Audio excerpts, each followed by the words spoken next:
اب رمضان شریف بھی آ رہا ہے اور آپ کو معلوم ہے ہم نے رمضان میں پڑھائی رکھی ہے، چھٹیاں نہیں رکھی۔ جب میں نے حسنین شروع کیا 1999 میں، تو اللہ نے میرے دل میں یہ بات ڈالی کہ رمضان تو علم کا مہینہ ہے، انا انزلناہ فی لیلۃ القدر، اور چاروں آسمانی کتابیں رمضان میں اور سارے صحیفے رمضان میں۔ اپنے اللہ کو کیا پسند تھا اس مہینے کا؟ حضرت ابراہیم علیہ السلام پر چھوٹی کتابیں اتری یکم رمضان کو، حضرت موسیٰ علیہ السلام پر تورات اتری 2 رمضان کو، حضرت داؤد علیہ السلام پر زبور اتری 6 رمضان کو، حضرت عیسیٰ علیہ السلام پر انجیل اتری 12 یا 18 رمضان کو، اور اللہ کے نبی پر قرآن اترا فی لیلۃ القدر، لیلۃ القدر میں اترا۔ تو سارا آسمانی علم رمضان میں اترا۔ سارے مہینوں کے نام عربوں نے رکھے، محرم، صفر، ربیع الاول، ربیع الثانی، جمادی الاولی، جمادی الثانی، رجب، شعبان، رمضان، شوال، ذوالقعدہ، ذوالحج۔ اس میں جو رمضان ہے یہ نام اللہ نے رکھا، باقی مہینوں کے نام تو رکھے عربوں نے۔ پھر ان کی زبان پہ اللہ لایا رمضان، چونکہ ابھی تو دنیا بھی نہیں بنی تھی اور اللہ نے قرآن کی تلاوت فرمائی تھی، تو اس قرآن میں تھا شہر رمضان الذی انزل فیہ القرآن۔ تو رمضان کا نام اللہ نے پہلے سے چن رکھا تھا، پھر ان سے رکھوا دیا۔ رمضان کہتے ہیں رمض یرمز، جل جانا، جل جانا۔ رمضان کو رمضان کیوں کہتے ہیں؟ کہ اس میں گناہ جل جاتے ہیں۔ مسلمان پہلا روزہ رکھتا ہے اور اس کے گناہ اللہ جلانا شروع کرتا ہے، اس کی بھوک پیاس کی آگ میں گناہوں کو ڈالتا ہے، جلاتا ہے۔ آخر 29 رمضان یا 30 رمضان آخری رات اللہ تعالیٰ اس کی پچھلے سال کے سارے گناہ معاف فرما دیتا ہے۔ تو اس کو اس سے تشبیہ دی گئی کہ جیسے جلنے سے چیز ختم ہو جاتی ہے، رمضان کے روزے کی بھوک اور پیاس کی تپش سے اللہ تعالیٰ پچھلے سال کے سارے گناہوں کو معاف فرما دیتا۔ تو مجھے خیال آیا اس وقت جب ابھی بالکل کزرع اخرج شطأہ تھا، ہمارے مدرسے کی مثال کزرع اخرج شطأہ، دعا کرو اللہ تعالیٰ فاستغلظ فاستوی علی سوقہ، اسے بنا دے۔ امید تو ہے کہ کچھ شکل اللہ نے بنا دی، اللہ اسے پوری دنیا میں پھیلا دے۔ میری تو تمنا ہے کہ ایک ایسی مثبت سوچ کے علماء کے اللہ میرے ذریعے سے تیار کروا دے جو امت کو جوڑنے والے ہوں، توڑنے والے ہوں۔ تو اللہ تعالیٰ آپ کو مثبت بنائے۔ رمضان میں چونکہ سارا علم اترا تو مجھے خیال آیا کہ ہمیں رمضان میں چھٹی کرنا تو ایک ایسی عادت ہے، کوئی سنت تو ہے نہیں، تو مجھے رمضان میں پڑھائی کروانی چاہیے، چاہے تھوڑی ہوگی، روزے کی بھوک بھی ستائے گی اور رات کے جاگنے کی وجہ سے نیند بھی ستائے گی، لیکن اس میں ایک لفظ سینکڑوں لفظوں پہ بھاری ہوگا، غیر رمضان۔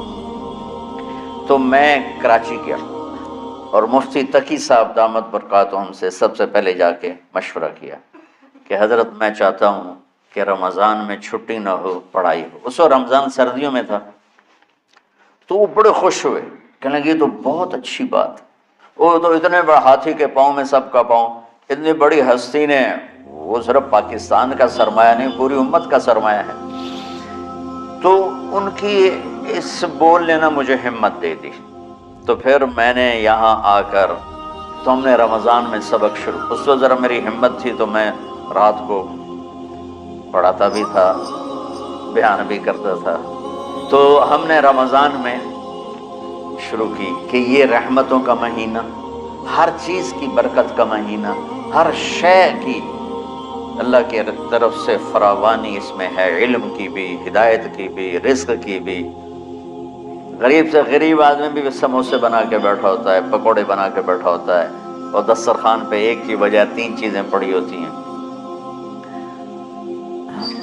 چاہے رمضان کے بعد سب کے پیٹ خراب ہوں، ایک باری تک کھانے دی دبائی پھیر دیں دن، روزے کا مقصد ہی فوت ہو جاتا۔ روزہ جو ہوتا ہے بھوک کے لیے، پر وہ اتنا کھاتے ہیں کہ سحری کا کھانا افطاری تک ہضم نہیں ہوتا، اور افطاری کا کھانا سحری تک ہضم نہیں ہوتا، پر نہ دونوں کا ہی کھاونا ہے۔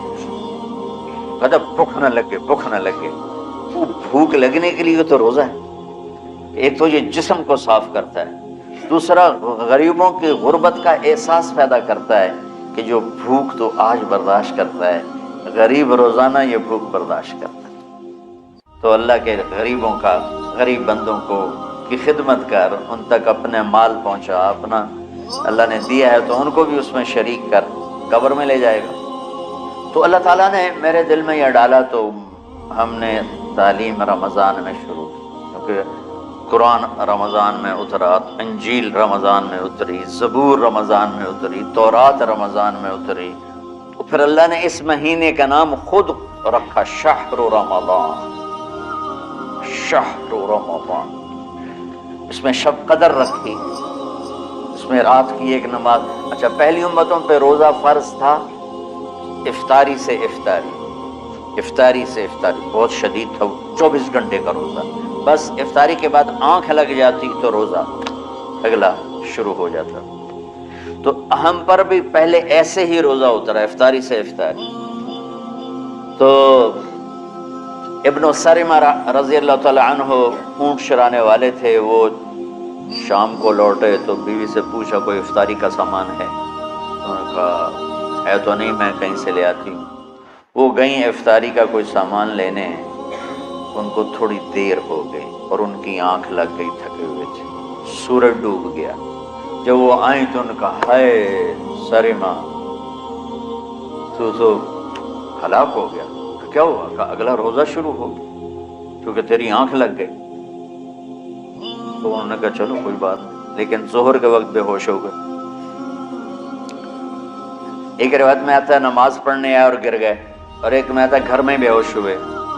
تو جو بھی صورتحال تھی اللہ کے نبی کو پتہ چلا۔ کیا ہوا؟ سرمہ کہا جی وہ افطاری کر نہیں سکے تو روزہ شروع ہو گیا تو بے ہوش ہو گئے۔ تو اللہ کے نبی رنجیدہ ہوئے تو اللہ تعالیٰ نے قرآن اتار دیا، چلو میرے محبوب ساری رات کھاؤ حتی یتبین لکم الخیط الابیض من الخیط الاسود من الفجر، کہ میرے محبوب صبح صادق تک آپ کی امت کو اجازت ہے، کھاؤ۔ پہلی امتوں پر افطاری سے افطاری، لیکن ان کی نماز تراویح نہیں تھی۔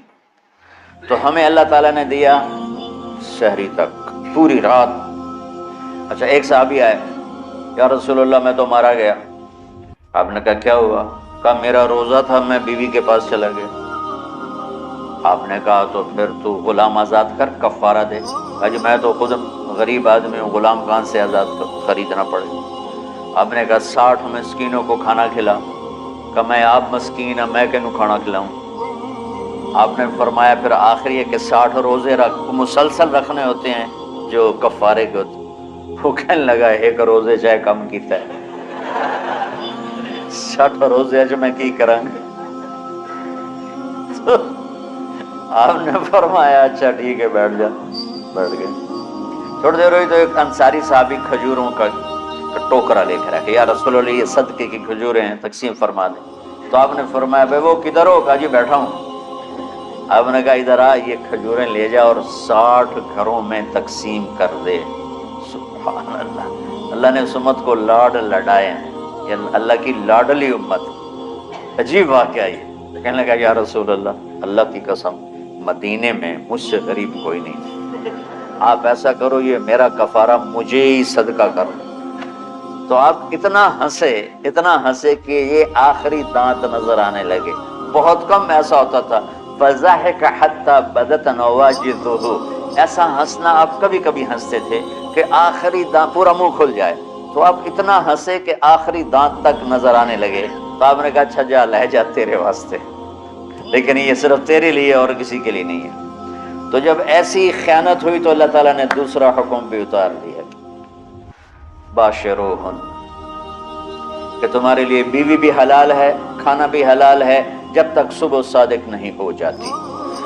لیکن اللہ نے ہمیں ایک نماز عطا فرما دی جس کو ہم آج صلاۃ التراویح کہتے ہیں۔ میرے نبی کے زمانے میں اسے قیام اللیل کہا جاتا تھا۔ تو اللہ نے ہمیں رات کی نماز عطا فرمائی، اور چونکہ یہ ایک مشقت ہے تو میرے نبی نے کہا یہ رات کی نماز کے ہر سجدے پر 1500 نیکی لکھی جاتی، 1500 نیکی لکھی جاتی۔ اور اللہ تعالیٰ ہر سجدے پر جنت میں ایک محل بناتا ہے جس کے 60,000 سونے چاندی کے دروازے ہوتے ہیں، اور ایک درخت اس کے لیے لگاتا ہے جس کے نیچے 100 سال گھوڑا دوڑ سکتا ہے۔ تو رمضان کا اہتمام آپ رجب سے شروع فرما دیتے تھے۔ میرے نبی نے 9 رمضان دیکھے، 9 رمضان اپنی زندگی میں، 9 رمضان۔ 10ویں رمضان سے پہلے آپ اللہ کے پاس تشریف لے گئے۔ آپ کی زندگی میں روزے فرض ہونے سے آپ کی وفات تک 9 رمضان گزرے، اور میں قربان جاؤں اپنے نبی پر، اپنی امت پہ کیسی شفقت تھی۔ آپ سحری کھاتے تھے بالکل آخری وقت، ادھر بلال اذان دے رہا ہے اور ادھر آپ آخری لقمہ کھا رہے ہیں، اور ادھر سورج نیچے ہوا اور آپ کھجور منہ میں۔ ایک آدمی اوپر کھڑا ہوتا تھا مدینے میں تو وہ چھت پہ، گھر کی چھت پہ کھڑا ہوتا تھا، سفر میں ہے تو وہ کسی پہاڑی پہ کھڑا ہوتا تھا۔ جو ہی سورج کا کنارہ نیچے جاتا اب فوراً وہ کہتا یا رسول اللہ قد غربت، تو آپ کھجور منہ میں ڈال لیتے تھے، یا پانی، کبھی پانی سے افطار فرماتے تھے، کبھی کھجور سے افطار فرماتے تھے، کہ میری امت پہ بھوک کا وقت کم سے کم آئے۔ آج کل جو یہ ہمارے افطاری کے اوقات ہیں نا، یہ سورج ڈوبنے کے بھی 2-2.5 منٹ بعد کے ہیں، کہ احتیاطاً، ٹھیک ہے چلو احتیاط کر لو کوئی مسئلہ نہیں، لیکن اصل ہے ادھر چونکہ اب سورج ہمیں نظر ہی نہیں آتا ہے، اس طرح ہم پھرے ہوئے ہیں شہروں میں، دیہاتوں میں بھی اب اس طرح کا ماحول ہے کہ وہ نظر نہیں آتا ہے، تو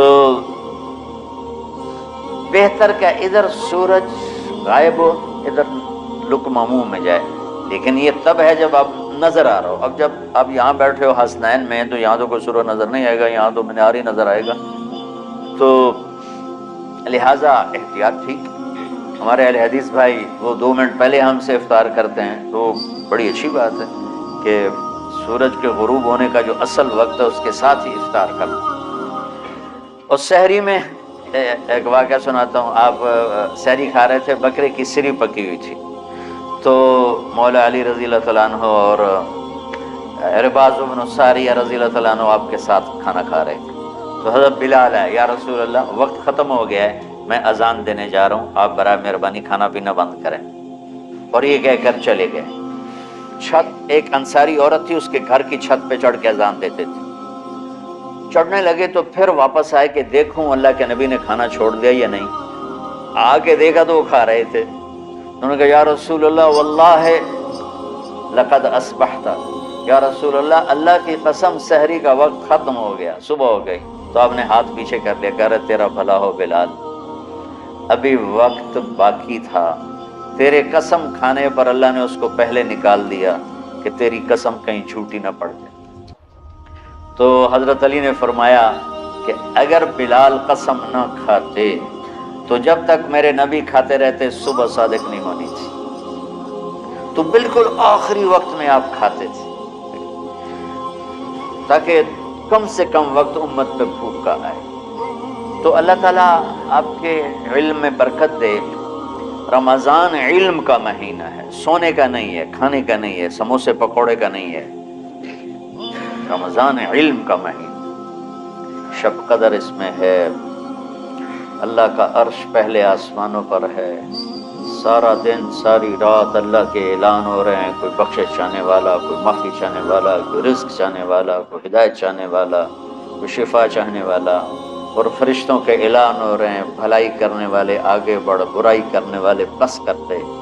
تو جو رحمت رمضان میں، میرے نبی نے فرمایا اگر میری امت کو پتہ چل جائے کہ رمضان کیا ہے تو یہ تمنا کریں گے کہ کاش سارا سال ہی رمضان ہوتا۔ تو بچوں آپ خوش قسمت ہیں کہ آپ کا جو رمضان ہے وہ علم کی طلب میں ہے۔ اس میں اگر آپ سوئے بھی ہوگے نا تو آپ کو وہ اجر ملے گا جو نفلیں پڑھنے والوں کو بھی نہیں ملے گا۔ ایک شخص آیا کہ یا رسول اللہ، اب دیکھو آپ اللہ کے راستے میں ہو، آپ اللہ کے راستے میں ہو، ایک شخص آیا یا رسول اللہ کیا میں کچھ مال خرچ کر کے اللہ کے راستے میں جانے والے کا اجر لے سکتا ہوں؟ آپ نے فرمایا کتنے تیرے پاس؟ کہنے لگا جی 6000۔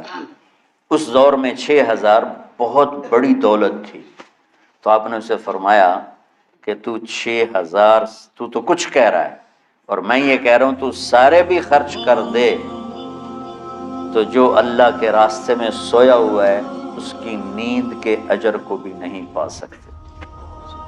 تو آپ سب اللہ کے راستے میں طلب علم میں